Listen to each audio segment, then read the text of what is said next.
Now on Money Talk 1010 AM, it's the Morgan Streetman Show. Morgan and Roxanne Wilder are discussing everything from world, national, and local issues to information from the unknown. And since Morgan's an attorney, there'll probably be a little something from the law. Now, here are Morgan Streetman and Roxanne Wilder. Great day to be in studio with you two gentlemen. I'm Roxanne Wilder, the star of the show. Morgan Streetman is here. Pat George. We all had busy weekends. First, before we talk about what you two did this weekend, because Pat did something very special, I have to say thank you both for keeping me very well fed. Pat brought me oatmeal this morning. You brought me a very special treat. Actually, your mom did last week, and I just loved it. Well, we try. We try to make things special for y'all around here. Mm-hmm. We did one for Pat, too, at the party over the weekend. Yes, they do. They're more than enough. That's our famous holiday cake that we send down. Oof. Yeah, it's a good choice. Yeah, peppermint cake. I ate about from Wright's Gourmet. You gotta plug Wright's because Wright's probably makes the best cakes in town. Yeah, I only had one slice, and I think it was about a pound. Yeah, but how many pounds did you gain from eating that one slice? That's really the key. That's weird physics, isn't it? Yeah, they weird can chemistry. pack more butter and sugar into that pound than you would think. I don't know, but my ankles hurt. It's heavy. Retaining a little fluid, Patrick? No, walking on those ankles after eating some of that cake. And there's something, too, about that holiday cake, though, the peppermint cake. It tastes better this time of year. No matter if it's hot or cold outside, we know it's winter time, and that is delicious. And, his mom told me you can cover it up, put it in the freezer, take half of that, and it's still good in February. Oh, sure. Totally. Totally. Yeah, those things keep in the freezer for a long time, actually. Yeah, they're fantastic. So, well, I'm glad you all enjoyed that. Oh, yes. And, of course, we had Pat George. Pat, you did a party for us this weekend. Played some holiday music and hung around with some coworkers of your parents and had a special visit from Santa at one point. Santa was there, yes. Santa showed up. I don't know where he came from, but I think he made a special trip down from the North Pole. He came from your father's office. He's a jolly Santa, isn't he? He was pretty jolly. He was jolly. That's right. He had a belly full of jelly. I judge Santas by their level of jolliness because I've seen some Santas that are just a little bit too stoic. I want a jolly, ho, ho, ho. I want a, vigorous, and that's what you are. And I noticed everybody everyone sat on Santa's knee. But Morgan Streetman was so nice that I watched very closely, and he put all of the weight on his knees as he was bent down like he was sitting on Santa's knee, and you could see the air between the bottom of Morgan and the knee. He was not going to hurt Santa's knee. Oh. That's how nice Morgan is. Well, I try. I didn't want to put the full weight on Santa's knee. I mean, there might be a workers' comp claim coming out of that it's one. Santa. Just have the elves fix it, right? Just have them fix it.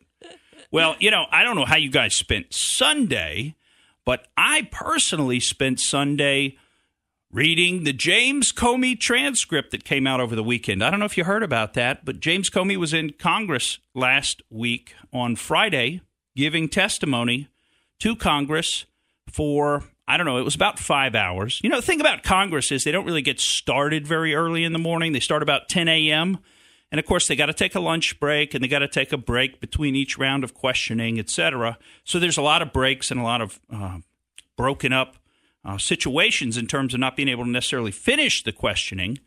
But in the closed-door setting, it was very interesting. They didn't do it how they do it in the open setting. In the open setting, it's got to go back and forth between the Republicans and the Democrats.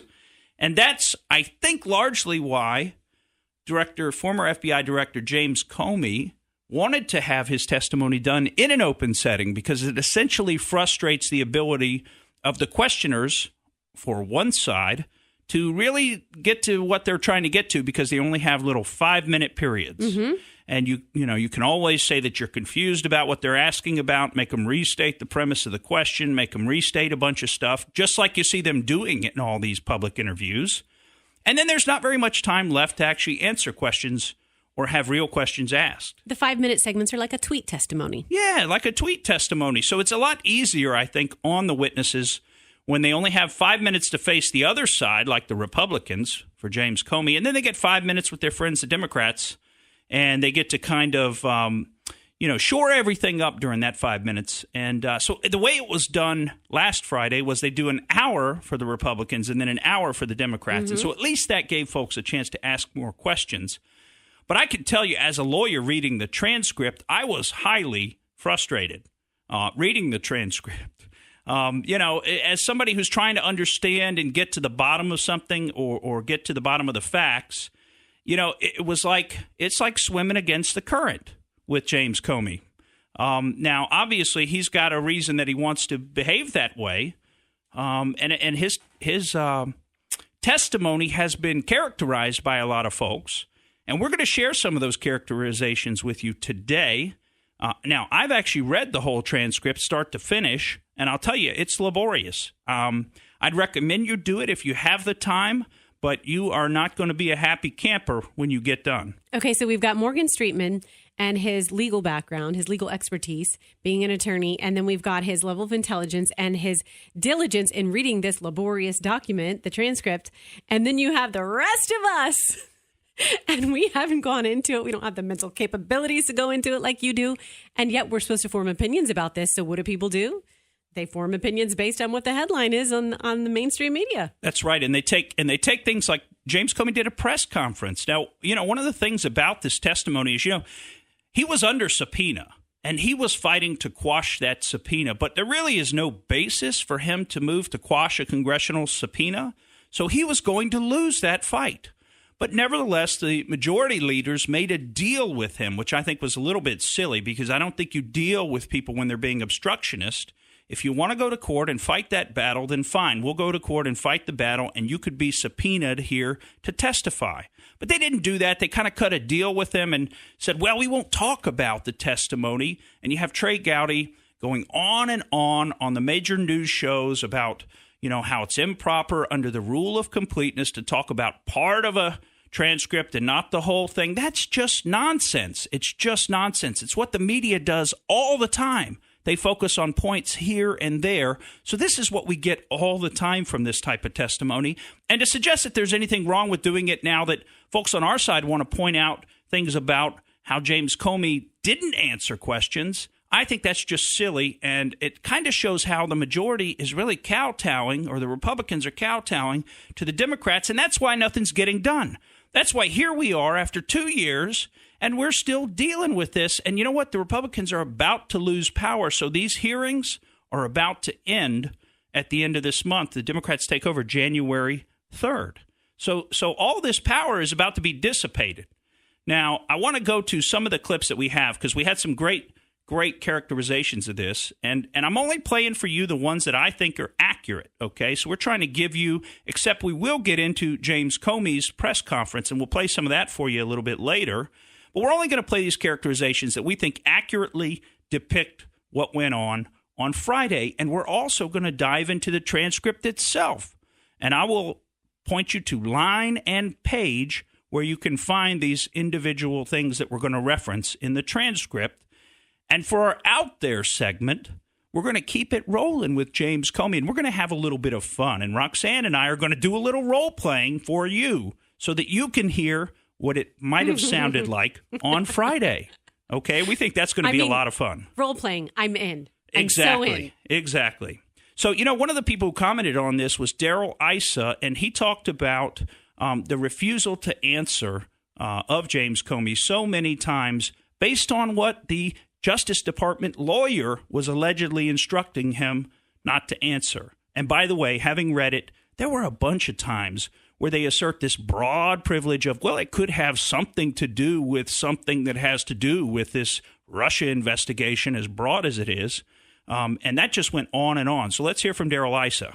It was the Justice Department, meaning the FBI attorney who's in there with him, that time and time again, I think to his pleasure, told him not to answer question after question fundamental to the investigations that brought him there. Right. And, Matt Gaetz said that James Comey seemed to have selective amnesia, which I would have to echo. Words that best describe Comey's testimony are selective amnesia. There was one part that I thought was particularly interesting. It describes his actions directly following his conversation with President Trump, where he believes the president may have obstructed justice by referencing the Michael Flynn investigation. As soon as Comey's done with the president, he prepares a memo and then meets with his senior team at the FBI. He couldn't tell us who was in the room, who was out out of the room. And while he shared that the consensus was that they would not tell Jeff Sessions, they would not tell Rod Rosenstein, they would simply keep the information themselves, he would not share what McCabe's views were, what were the views of Bill Priestap or other people that may have been present. Now, you hear that? This is supposedly the most important meeting that Jim Comey would have had after he met with the president. And now he's claiming, by the way, and you see this everywhere, he's claiming the president not asked him, but directed him to drop the Michael Flynn investigation. Now, that's new. Comey saying that he felt like he was directed. And I'll tell you, throughout the transcript, he forgets to say that a lot of times. And he actually says that the president asked me to drop it, which is what he's always said before. But he'll sometimes correct himself in the transcript and then say, well, no, I mean directed me to drop it. And, and that's a definite change in his side of the story. And, it's not clear that the president said there was any ultimatum to drop it or anything. And James Comey says he wasn't even doing what the president said. So how could that be obstruction of justice? But we've got a lot more on this when we come back on the Morgan Streetman Show. A new world order. A new world order. We're not about to make that same mistake. All right, Pat George, thank you for finding that Ministry NWO song we mentioned last week with the quotes from George H.W. Bush in it. Yes. Yeah, you remember that, Roxanne, from many years ago when we were younger?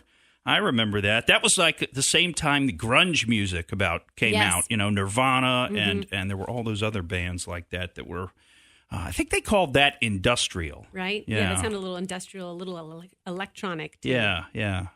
Now, the good old days, as we like to say around here. Well, we want to keep rolling with this because we heard some from Jim Jordan. And Jim Jordan, in his usual style, and you know how much we love him on this show, but in his usual style, he summarized the James Comey testimony, as far as I'm concerned, pretty well perfectly. 245 times he says, don't remember, don't recall, and don't know. What was most, I guess, the biggest takeaway for me was the don't know part. Specifically, he didn't know much about Christopher Steele, the guy who they used his work product, the dossier, to go get the warrant to spy on the Trump campaign. He didn't know, he never met Chris Steele, didn't know the relationship that Christopher Steele had with Bruce Orr, specifically that Christopher Steele was passing information to Bruce Orr, who was then giving it to the FBI. Didn't know that Christopher Steele was terminated for talking to the press. Didn't know he had talked to the press. Didn't know they continued to work with Christopher Steele after he had been terminated and continued to get his information. So I was mostly struck by that. Here's the key player, the guy who put together the dossier that was the basis for getting the warrant, and you didn't know anything about him. I find that hard to believe, but those were his answers.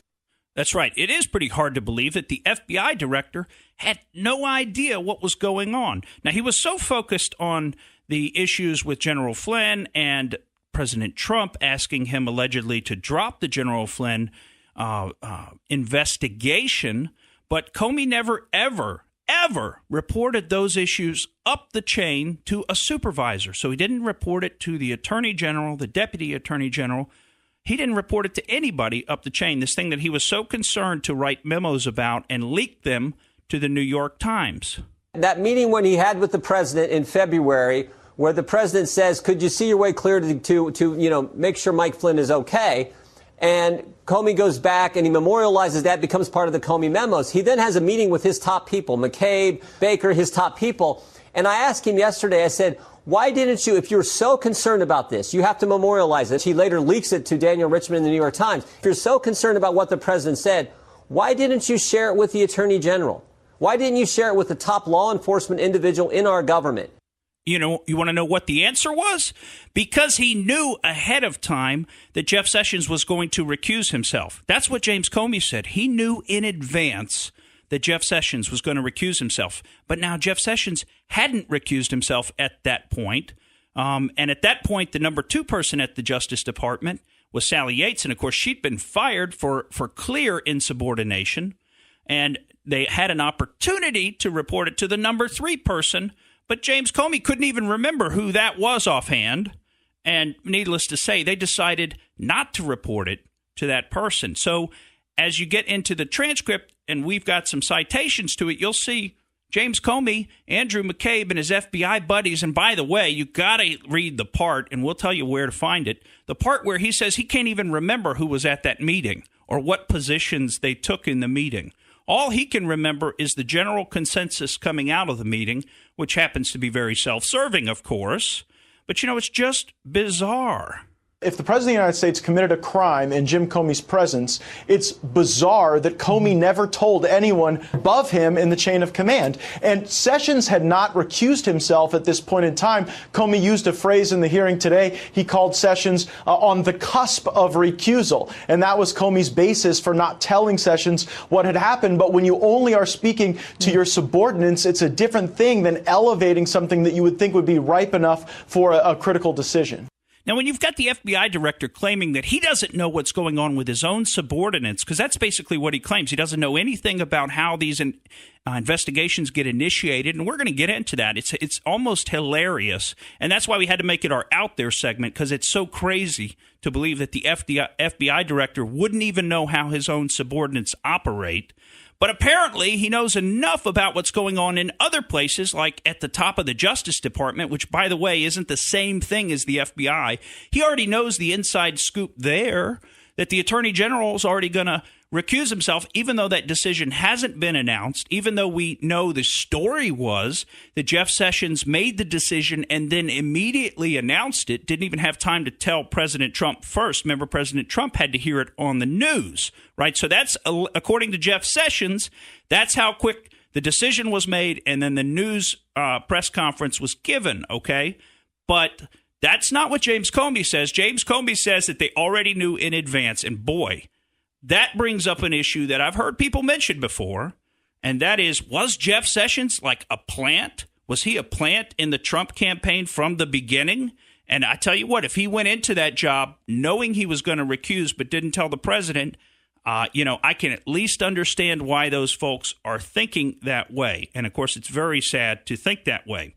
Now, when we had James Comey, not President Comey, thank goodness, Lord, that's not the case. When we had James Comey, the slippery James Comey, come out after his testimony to Congress, which, remember, he didn't want anybody commenting on. That was part of the deal. Well, he can't even get out of the building before he gives a press conference. And I want you to listen to what it was that he said when he came out, and you see if you think that he's being straight with us. Okay. Yeah. I'm coming back. We've scheduled a date to come back on the 17th after a full day of questioning. Two things are clear to me. One, we could have done this in open setting. And two, when you read the transcript, you will see that we were talking again about Hillary Clinton's emails, for heaven's sakes. So I'm not sure we need to do this at all. But I'm trying to respect the institution and to answer questions in a respectful way. You'll see I did that in the transcript. You'll see that if you get a transcript of my return visit, which I think will be a week after next. And then this will be over. Or so he hopes it'll be over. Now, I have a question. Do either of you believe him when he says... I'm trying to respect the institution. I'm trying to respect the institution. I don't think so. I don't think you need to say I'm trying to respect the institution if you're actually trying to respect the institution. I think what you're doing by saying that right there is saying the institution doesn't deserve respect, but because I am such a great man, because I have so much virtue, I am trying to rise above what the institution is trying to do to me and forcing me in here to talk about, for heaven's sakes, Hillary Clinton's emails, for heaven's sakes. Well, when you hear him say that, you realize that there's a bias because his echoing of, can you believe we're still talking about these Hillary Clinton emails, is the same sentiment that someone on the other side would say, can you believe we're still talking about this Russia investigation? Mm-hmm. So he's actually showing his partisanship right in that instance. Exactly. And go is ahead. Is Comey dumb as a fox? Yeah, exactly. He is slippery. I heard him described as unctuous and lubricious, which are very erudite synonyms for slippery. But I think slippery pretty well says it. Now, he tells you, and folks, we recommend you do this. He tells you to read the transcript, which yours truly I have done. And I have to say it doesn't support his retelling of it because he gets confronted about not answering the questions during this little mini press conference he did. The Republicans came out and said that a government lawyer sort of ran interference and shut down specific lines of questioning. Did that happen? And if so, what topics were not discussed? Why don't you read the transcript, and I think you will not see that happening. Well, again, I did read the transcript, and that's exactly what I saw happening. In fact, I saw evidence of repeated FBI privilege. And in particular, there were a number of times where they didn't want to answer a question, and they used that investigatory privilege excuse to try to not answer it. Well, Darrell Issa called him out on this. The FBI will claim these privileges of ongoing investigation, which, by the way, is not a legal privilege, but it's one they claim. And then they will, for their own purposes, leak what they want to leak to get something, and then complain about leaks. Isn't that hypocritical? I mean, you hear that, right? I mean, James Comey took this memorandum that he wrote. Now, I can't remember anything that might actually cause him trouble from this situation, but he took this memorandum that he wrote and he leaked it to the New York Times. That's a selective leak, and he did it because he said he knew that that would lead to the appointment of a special counsel. You remember that? Remember that? Mm-hmm. Well, you know, James Comey sure does know a lot about how things are going to work out, because we're going to get into the transcript now. And I'll tell you, at one point, he knew a lot of things that were about to happen in Washington. You're really going to want to hang around and hear some of that. But one of the things that caught my eye in the transcript is where he couldn't remember anything that Trey Gowdy asked him. Now, I have to say, Trey Gowdy's been a bit of a disappointment to me, because we have had a lot of talk, but nothing's actually happened from any of this. And then when he gets on TV to commentate on it, he seems to me to always be trying to pick some middle ground on things and not, speak the truth about what's really going on here, that we're being stonewalled by our own employees in the Justice Department. When Congress, which is the body that represents the people of this country, calls them up and questions them, they are stonewalling Congress. And that should not be acceptable. And it's amazing, because at the same time, they'll tell you how much they believe in transparency and oversight and all these things. But just look, the proof of the pudding is in the eating. That's the actual phrase. The proof of the pudding's in the eating. And if you eat this transcript, that pudding's going to prove to be pretty, well, untasty. We'll be right back.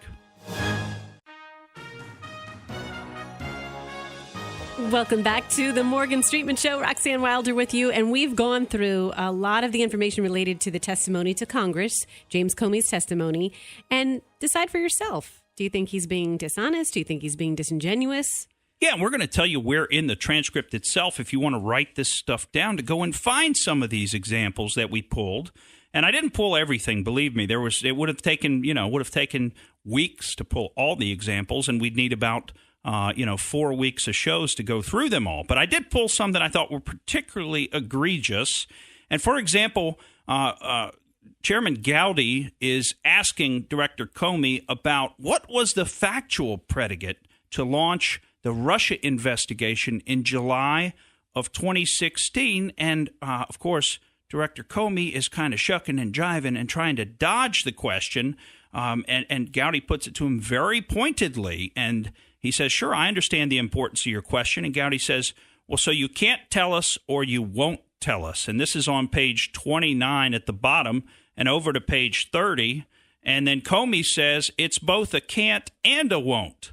So he says he can't remember seeing the opening memos on the Russia investigation in late July, so he can't recall exactly what the factual predicate was. But even if he did recall, it would have to do with an ongoing investigation, so he obviously couldn't tell anyone. And that sort of is par for the course throughout the whole transcript. Now, I've got to tell you, you've got to turn to page 16, because Trey Gowdy's kind of being combative with Director Comey about some of those text messages that Peter Strzok and Lisa Page sent back and forth between each other.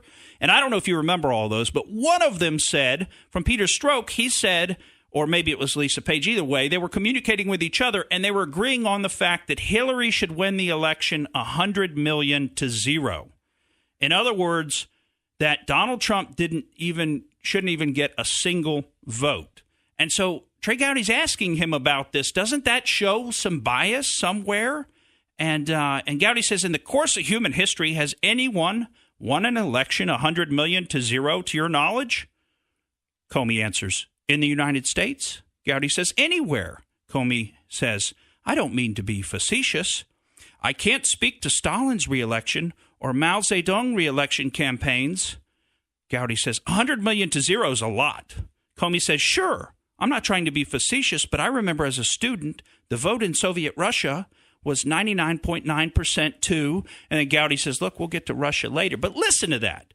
James Comey is actually trying to suggest in front of the U.S. Congress that the vote in Stalinist Russia was a legitimate democratic election, that Stalin won 100 million to 0. I mean, are you kidding me?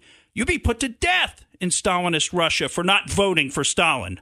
So, I mean, the whole, I don't mean to be facetious. Well, it sure does seem like from somebody sitting here reading this junk that you do mean to be facetious. You mean to be coy, and you think you're being funny. And I don't think it's funny. It's just a way to try to dodge answering the question about your subordinates, which he does throughout the transcript. He says, I can't possibly characterize their text messages. Who in the world could do such a thing? I can't do it. Now, on page 123, when Congressman Ratcliffe asks him about the FISA application and why was there probable cause to believe that Carter Page was working with the Russian government, you know what Comey says? I don't remember specifically. My recollection is it was submitted to the court as part of an application where the Department of Justice was alleging he was an agent of a foreign power, namely the Russian Federation. But I can't remember what it said about probable cause. So he basically restates the question. Yeah, we know that. That's what we're asking you about. And then he says, but I can't remember. Okay? And he just says that over and over and over again. So Mr. Ratcliffe asked him, would it have averred, that means the application, would it have sworn that there was probable cause to believe that Carter Page was in a position to influence the Trump campaign or Trump campaign officials? Comey says, I don't remember that.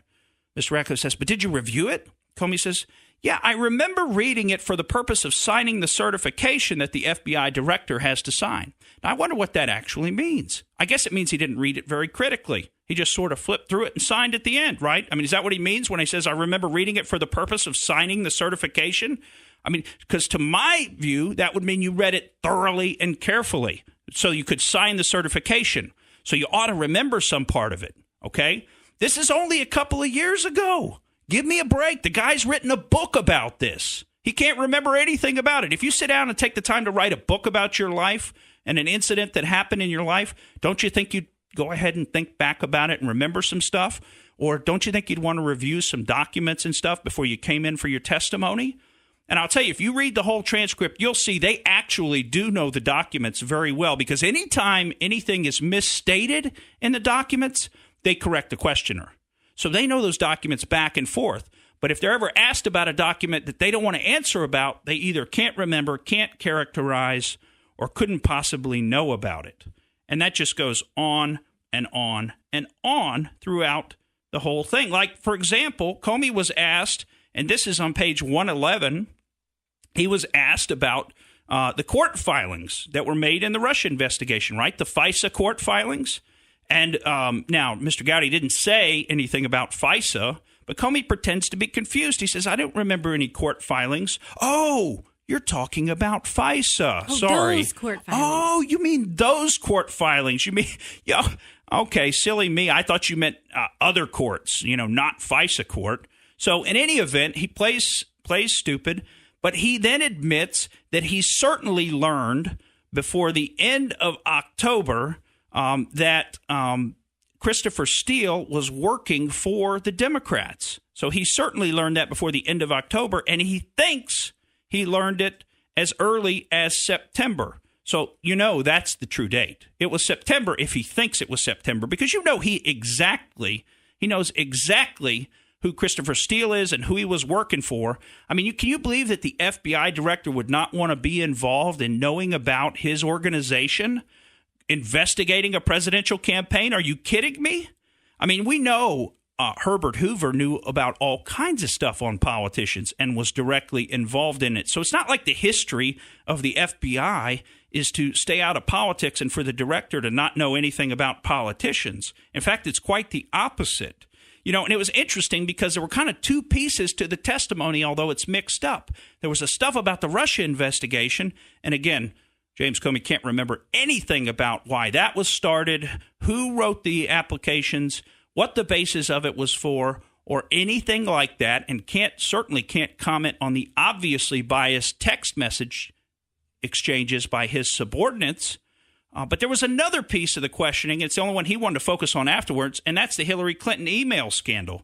Okay, and he was asked all about that as well. And some of the areas that I focused in on page 201, okay, because it's hilarious. He acts like he doesn't know who these folks are. And it's just hard to believe. He's asked, does he remember who Brian Pagliano is? Now, come on, guys. You remember Brian. You remember that name, Brian Pagliano? He's the one that set up the server, right? He's the one that set up the server and then refused to respond, if you remember, to congressional subpoenas. He didn't produce the documents. But Mr. Comey says, I don't remember. And Gowdy, kind of without being able to believe it, says, do you remember Brian Pagliano? Mr. Comey says, yeah, I remember the name. And then Gowdy tells him a little bit about who he is. And Comey says, Gowdy asks him, could that witness have provided some level of Hillary Clinton's intent? Because remember, they never even asked him any questions at the FBI. You remember that? He wouldn't come in for a congressional subpoena. The FBI didn't even need to interview him. He could have spoken to whether or not Hillary Clinton intended to circumvent the Federal Records Act and other federal laws by having her own server. But Comey tries to play dumb. So Gowdy says, question, could that witness also have provided some evidence of intent based on those conversations? Answer, the guy who set up the server? Question, sure. Answer, maybe. Question, do you know where he worked? Answer, no. I mean, I'm sure I did at some point. I don't remember. Question, he worked at the Department of State or he was paid by the Department of State. Did the Bureau pull any hour sheets or performance evaluations to see whether or not he actually did work at the Department of State? Answer, I don't know. Did the Bureau talk to his supervisors? I don't remember. Certainly today, I don't know whether that I ever knew that. Question, was he granted immunity for and from? Answer, I don't recall. I'm sure I knew 2 years ago, but I don't remember. Then Gowdy starts asking him about who Paul Colombetta is. Okay? He also doesn't seem to know who Paul Colombetta is or claims he doesn't really remember. Now, how about this? Gowdy says, well, let me ask you this. Do you recall the product Bleach Bit? Oh, yes, I do. Question, do you know where that came from? Answer, I certainly don't today. I don't know whether I ever did. Okay, so wait a minute. He doesn't know, where we sit here today, he doesn't remember that Hillary Clinton's the one that used BleachBit on her server to delete all those emails that her lawyers had deleted? He can't even remember that? He can't remember conference calls between Cheryl Mill, David Kendall, Heather Samuelson, and Platte River Networks about different things having to do with the private server? He says he only vaguely. He's not sure if he remembers those participants. And it just goes on and on and on throughout all of his testimony. He can't remember the people who were at any meetings, who he talked to about anything, or even whether or not certain decisions had a factual basis or not. He's sure he would have remembered at some point, but he doesn't remember anymore. Now, this one is kind of the coup de grace on this, I thought, because this just didn't sit well with me. And that is sort of toward the end of the questioning. Well, I'm sorry, in the middle of the question. This is on page 49. I really like this one, okay? So this is Congressman Ratcliffe, and he's asking James Comey, do you recall Secretary Clinton publicly stating that she neither sent nor received classified information? Now, come on, folks. We all remember that, don't we? Don't we all remember Secretary Clinton saying, I never sent nor received classified information? And then she added, at the time it was sent or received. She added that later, once we knew she had, okay? But it doesn't really matter because you're not allowed to do that whether you admit it or not. Now, here's Comey's answer. I don't specifically in her public statements, so I don't specifically. So Comey says he doesn't specifically remember her saying sent or received. Well, let's just go back in time a little bit. And let's listen to James Comey on July 5th, 2016. If I can get my computer to function here. He doesn't remember what he said, so it's hard for your computer to remember. Well, no, we are going to have this because it should work. Well, you know what? It's good that actually we didn't get it started because I think it's a little bit longer than the break. So we're going to play this, and you want to hear this, okay? Because it's all about emails being sent and received. We're going to play this when we come back from the break. And we're going to do a dramatic reading of a particular portion of the transcript. And folks, this one you're really going to love. We're also, if we have time, going to go over some of the words that James Comey claims he doesn't know the meaning of. You know, James Comey should listen to this show because I'm always learning new vocabulary when I hear Morgan Streetman talk. Sometimes I even have to jot down a word and then unctuous. You know, I've got to go look that up later. I heard you say that earlier in the show. Well, believe me, he is unctuous. And if he's listening, we're going to clue you in, Director Comey, on some of the words that you've been asked about. They're pretty easy. We'll be right back. And welcome back to the Morgan Streetman Show. We're getting ready to go out there, and as part of this, we got to take you back to July of 2016. And by the way, I was a little disappointed over the break to hear from Pat George that he thinks most people on the street don't even know who James Comey is. Well, I know who he is, and I remember what he said a couple of years ago about emails being sent or received. Do you remember? I'm here to give you an update on the FBI's investigation of Secretary Clinton's use of a personal email system during her time as Secretary of State. From the group of 30,000 emails returned to the State Department in 2014, 110 emails in 52 email chains have been determined by the owning agency to contain classified information at the time they were sent or received. 8 of those chains contained information that was top secret at the time they were sent. 36 of those chains contained secret information at the time, and 8 contained confidential information at the time. Separate from those, about 2,000 additional emails were up-classified to make them confidential. Those emails had not been classified at the time that they were sent or received. The FBI also discovered several thousand work-related emails that were not among the group of 30,000 emails returned by Secretary Clinton to State in 2014. Agencies have concluded that 3 of those were classified at the time they were sent or received, 1 at the secret level and 2 at the confidential level. Now, why did he keep saying something about being classified at the time they were sent or received? Well, because that's what Hillary Clinton said. But fast forward a couple of years, and Director Comey isn't able to remember that. One way or the other, which pretty well sums up his testimony like we've told you. We gave you two different kind of characterizations. One, he hid behind the Department of Justice lawyers, and 2, he couldn't remember anything. I think the latter, his not being able to remember anything, was really the more dominant of the two. And to highlight the way that some of that would have sounded in Congress, Roxanne and yours truly are going to do a dramatic reading. Now remember, Roxanne is playing Trey Gowdy. She's going to play him very well today. I am playing James Comey, and we're starting on page 23 of the transcript. Let's go. Late July of 2016, the FBI did, in fact, open a counterintelligence investigation into, is it fair to say, the Trump campaign or Donald Trump himself? It's not fair to say either of those things. In my recollection, we opened investigations on 4 Americans to see if there was any connection between those 4 Americans and the Russian interference effort. And those 4 Americans did not include the candidate. Do you recall who drafted the FBI's initiation document for that late July 2016 Russia investigation? I do not. Would you disagree that it was Peter Strzok? I don't know one way or the other. Do you know who approved that draft of an initial plan for the Russia investigation in late July 2016? I don't. Would you disagree that it was Peter Strzok? That Peter Strzok approved? I don't know one way or the other. Drafted and approved it? I don't know one way or the other. Have you read that initiation document? I don't think so. I don't remember ever seeing it. Do you recall seeing the phrase Trump campaign in that initiation document? Well, I don't remember ever seeing it, so certainly don't remember any portion of it because I don't remember ever seeing it. If it said Trump campaign, do you still have the same answer you had when I asked you whether or not it involved the Trump campaign? That's a question, Mr. Gowdy, I can't answer without having seen the document. So I'd be speculating about a document I don't think I've ever seen.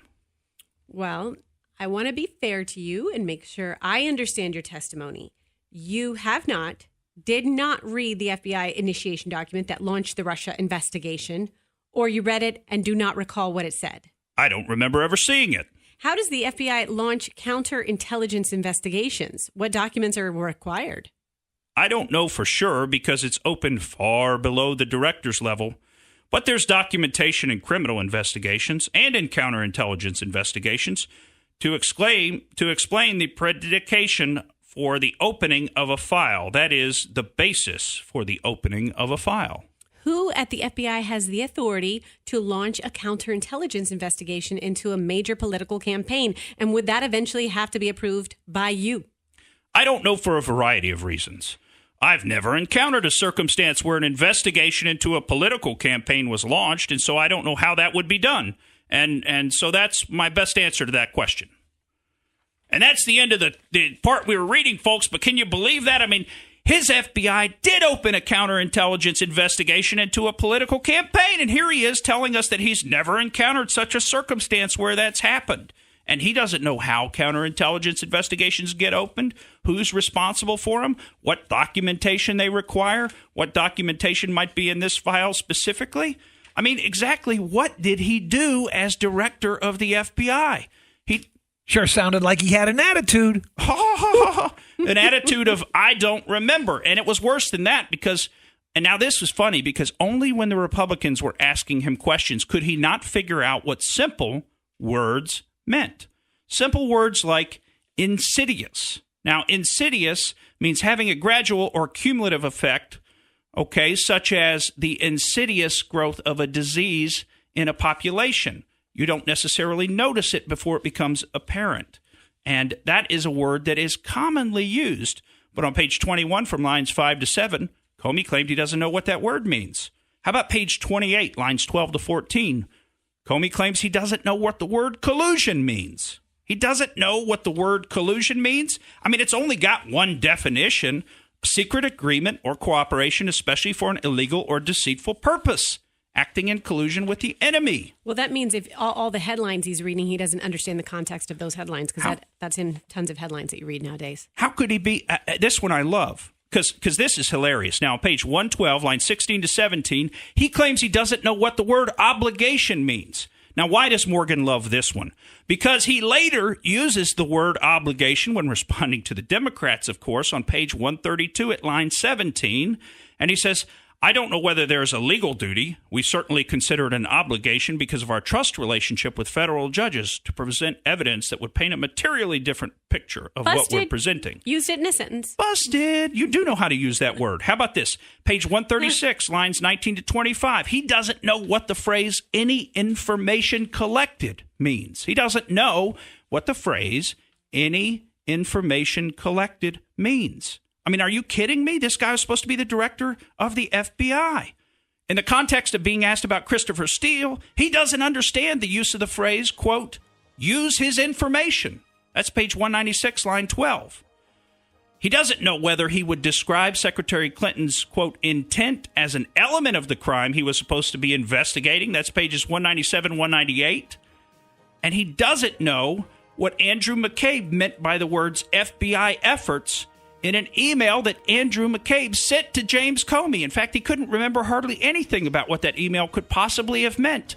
And without being inside of Andrew McCabe's head at the time he wrote it, according to James Comey, it's completely impossible for him to know what Andrew McCabe meant. That was on pages 220 and 221. Good thing he wasn't made of wood. Oh, man, yeah, because his nose would be a-growing right now. I tell you what, that's one boy who knows how to tell a tall tale.